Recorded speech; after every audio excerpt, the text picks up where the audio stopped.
face in your face.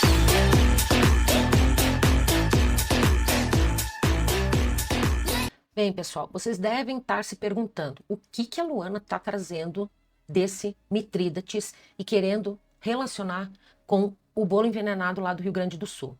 Qual é a ligação? Bem, essa ligação eu quero falar é referente à dona Zeli. Me veio na cabeça essa história com o príncipe Mitrídates. Eu não falarei sobre a Juliana Tofana, a cosmetologista do século XVII, que fazia uns preparados lá para aquela mulherada que queria findar com a vida dos seus maridos. Não, porque tem outros canais aqui no YouTube que já estão falando sobre ela. Me veio na cabeça a ligação com o príncipe Mitrídates, porque é assim, ó. Eu até vou contar uma breve história do príncipe Mitrídates, até para vocês entenderem. Mitrídates VI, aquele que tinha tanto medo de ser envenenado, ele começou a tomar doses pequenas de vários venenos para tentar se proteger. Parece coisa de filme e é mesmo coisa de filme, tá? E isso tá registrado na história. É uma história real. E surpreendentemente tem muito a ver com o caso recente do bolo envenenado lá do Rio Grande do Sul. Hoje eu quero viajar um pouquinho na história para vocês também entenderem quem foi Mitrídates e a sua relação quase obsessiva com venenos, que daí já pega mais a parte da nora. E o mais importante é que nós vamos tentar conectar, eu vou tentar conectar com os perigos que ainda enfrentamos hoje com o envenenamento intencional que choca o Brasil, porque não foi só esse caso que está nas mídias do Rio Grande do Sul, tem outros casos também. Começando o contexto em relação ao príncipe Mitrídates. Mitrídates VI foi um rei de ponto, e aqui eu quero trazer essa imagem para vocês poderem entender uma região que hoje corresponde às áreas da Turquia. Ele viveu entre 120 e 63 antes de Cristo, lá longe, em uma época cheia de traições e conspirações. Não é muito diferente de hoje, né, pessoal? Ser envenenado era um risco real para os governantes e ele tinha uma paranoia, ele tinha motivos de sobra para se precaver. A sua própria família, segundo relatos e segundo a história, tinha históricos de traições e coisas fatais que aconteceram. Para tentar evitar esse destino trágico que teve o seu pai, Mitrídates criou uma estratégia que até hoje nós chamamos de mitridatismo. Então, dentro da medicina legal tem uma parte que fala sobre o mitridatismo, que o príncipe Mitrídates, ele começou a ingerir pequenas doses de veneno diferentes para ele ficar imune. E aqui vocês estão vendo como ele era. A ideia era simples. Ele queria desenvolver uma imunidade contra essas substâncias. Dizem que ele estava tão condicionado a isso, aos venenos, que anos depois, ao tentar ir desta para outra, ele mesmo, usando uma dose letal, ele não conseguiu findar com a própria vida.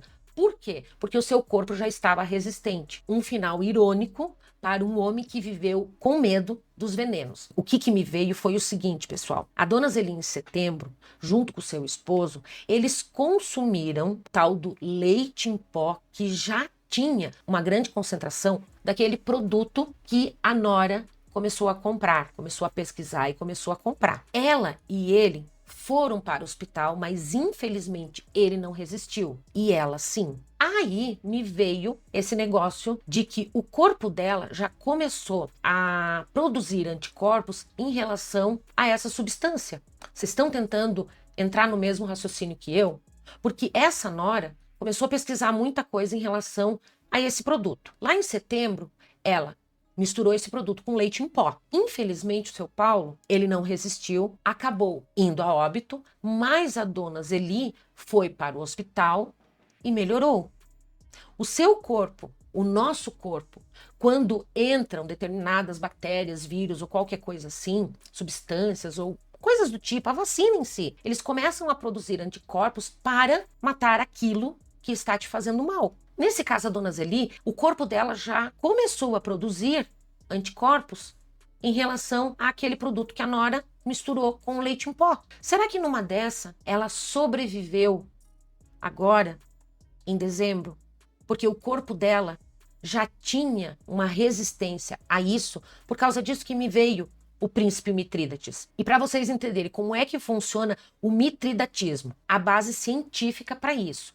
De certa forma, a dessensibilização é um processo usado, por exemplo, em tratamentos contra alergias ou em sítios onde pessoas trabalham com venenos de cobra. Pequenas exposições podem sim ajudar. Será que aquela exposição que ela teve lá em setembro não fez com que o corpo dela já ajudasse ela a, agora em dezembro, ter uma certa resistência e não ter findado a vida dela? Só que isso depende muito do tipo de veneno e da dose, porque das outras irmãs e da sobrinha, infelizmente, numa dessas elas não tiveram expostas a esse tipo de veneno e a dose para elas foi fatal. No caso de venenos sintéticos ou acumulativos, como os usados em muitos casos de envenenamento moderno, os envenenamentos, vamos supor, em que as pessoas hoje até procuram um pouco mais para saber sobre. Isso já não funciona. Pelo contrário,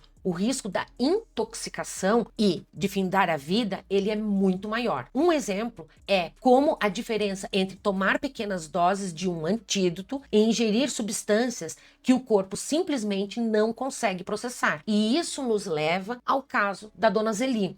Por causa disso que eu quis trazer em relação ao príncipe Mitrídates, porque é aquela coisa, gente, um bolo aparentemente inofensivo, ele foi usado como uma arma letal. De acordo com as investigações, o bolo ele foi envenenado com uma substância, né, que é o arsênio, que é extremamente perigoso e letal para qualquer ser humano, dependendo da dose que foi usada. O objetivo era causar um dano deliberado. E isso mostra como substâncias venenosas, elas continuam sendo usadas para fins cruéis. Enquanto o príncipe Mitrídates buscava se proteger do veneno, esse caso nos mostra o oposto. Mas, em relação à dona Zeli, ela teve uma determinada resistência a esse veneno. As substâncias tóxicas, elas podem ser usadas de forma deliberada e trágica para ferir, findar com a vida de alguém ou pessoas. Esta é uma realidade que ainda enfrentamos hoje no Brasil e muitas vezes, que nem foi comentado no vídeo anterior que eu postei no vídeo de ontem, se tivesse um protocolo diferente em casos de intoxicação alimentar,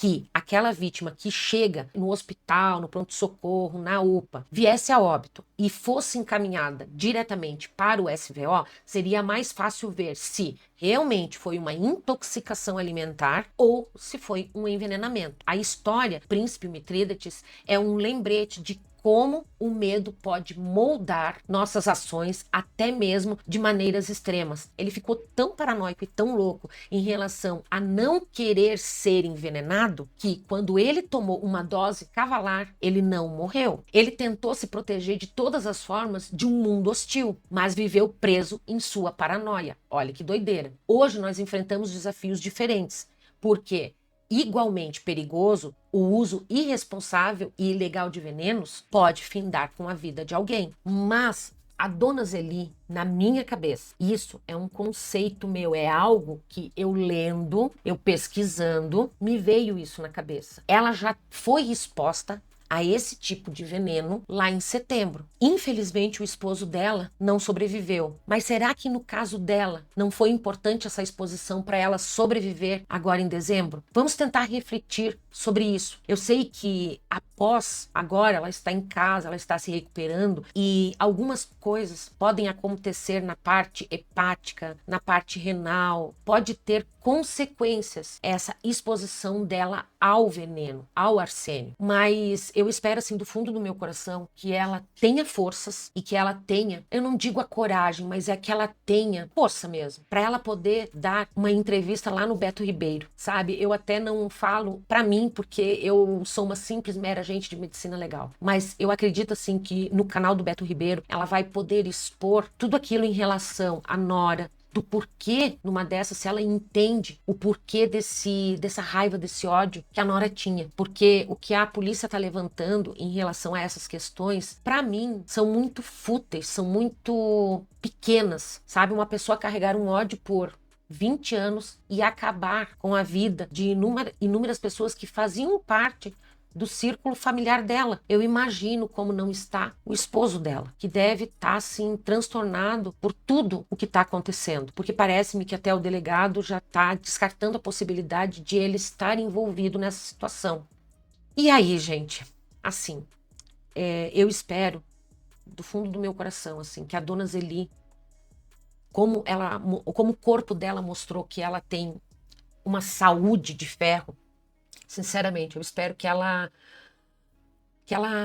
o corpo dela não tenha danos em relação ao produto ingerido, sabe? Que não tenha consequências e que futuramente ela possa trazer a versão dela em relação a tudo isso que ela passou.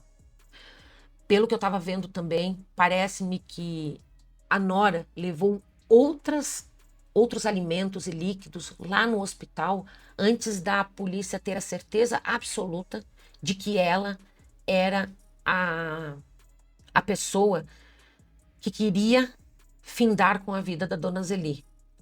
Os laudos mostraram isso e agora eles pegaram todos aqueles alimentos e garrafinhas d'água, se eu não me engano, para poderem esmiuçar, para poderem fazer uma varredura e ver se não continha aquele produto que ela acabou colocando no bolo. Tomara que os laudos periciais saiam o quanto antes para a gente saber da resposta. Eu tenho muita curiosidade de saber. E com esse caso, eu fui procurar muita coisa nos livros de medicina legal que eu tenho, porque não é sempre, e isso eu digo porque eu tenho 10 anos de profissão, não é sempre que a gente pega casos assim. Na maioria das vezes, a gente pega casos de pessoas que querem findar com a sua própria vida. E, na maioria das vezes, com medicações. Se você gostou desse vídeo, dessa explanação, desse contexto todo, eu peço que você deixe o seu like. É uma forma de eu poder trazer um pouco mais de conhecimento em relação à medicina legal. E me conte se você já conhecia a história do príncipe Mitrídates. Coloque aqui nos comentários, porque eu vou gostar muito de saber a sua opinião em relação ao que eu trouxe. A única coisa que eu espero é que a dona Zeli se recupere e futuramente possa nos falar, nos contar sobre tudo isso que aconteceu, que ela tenha força para colocar para fora tudo isso e poder contar a versão dela em relação a essa história. Eu espero que você fique bem. Um beijo e não esqueça de deixar o like, tá? Até o próximo vídeo. Tchau, tchau.